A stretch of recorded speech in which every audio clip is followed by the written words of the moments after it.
Hello everyone.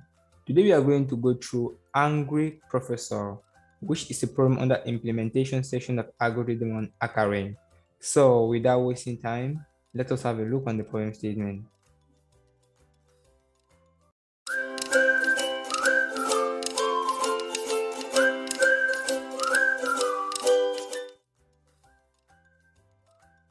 So in this problem statement, you are supposed to figure out if a class is going to be cancelled or not, depending on how many students will attend the class.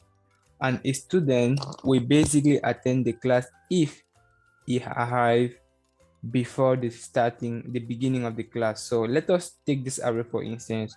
This one came minus 2 minutes before the arrival, before the starting time. This one came minus 1 minute. This one came exactly on time. This one came 1 minute after, and this one 2 minutes after.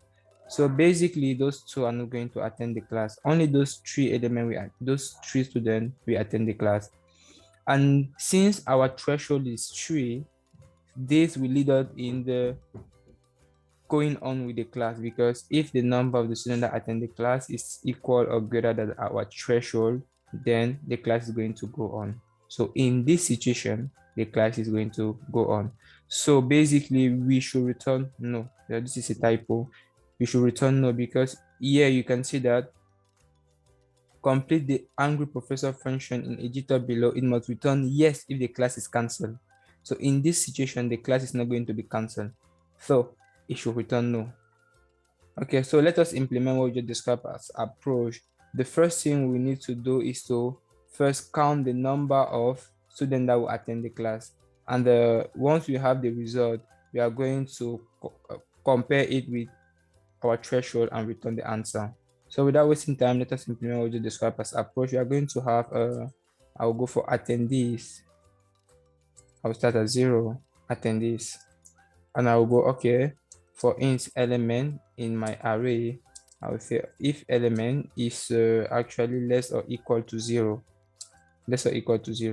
that means you are on time. So I should increment the number of attendees, right?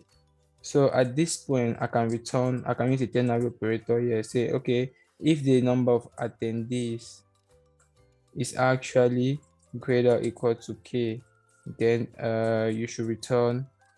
If it's greater or equal to k, the class is not going to be cancelled. We should return no. Otherwise, we should return yes.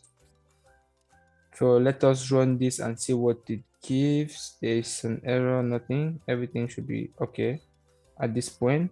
Let us run and see what it gives.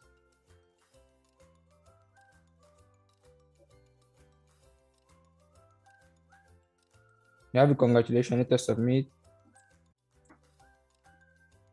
Everything green. So basically in this problem, since you need to look through all the array to find out how many people are going to attend the class, you can't actually doing better than big O of n. But in case your array was sort at the beginning, you could have achieved this by just big O of 1. Let us try that option. In this case, it's not the best thing to do because you have to sort the array, which will lead you to a complexity of big O of n ln of n. So let us see the second approach, which is just for knowledge purpose, because in this case, it's not the best thing to do. But I think it's important to know that option, because it would have been a better option if the array was sorted at the beginning. So if you have an array that is sorted like this, if we sort our array, what we can do is that we can just return a of k minus 1, right? Less or equal to 0. If this condition is okay, then we return no. Otherwise, we return yes. What does this mean exactly? That means if the student at position k, because if k is a number and our array starting is 0 index, so I need to remove 1 to match the position of the student representing our threshold. So if our threshold is 3, I should find if the student at position 2 is on time. And since the array has been sorted, if the student at position 2 is on time, that means every student before him arrive also on time. So we have at least K students, and then the class is not going to be cancelled. So this is another option of solving this. So let us run this and see what it gives. We do have a congratulations. Let us submit. Everything green. So I wanted to share this with you just for knowledge purpose, because it's not the best thing to do here, but it's important to know it. You can use it in another context. So it was a pleasure for me to share with you these approaches of solving this problem. Feel free to leave me a comment in the comment section if you have one. See you in the next video. Ciao.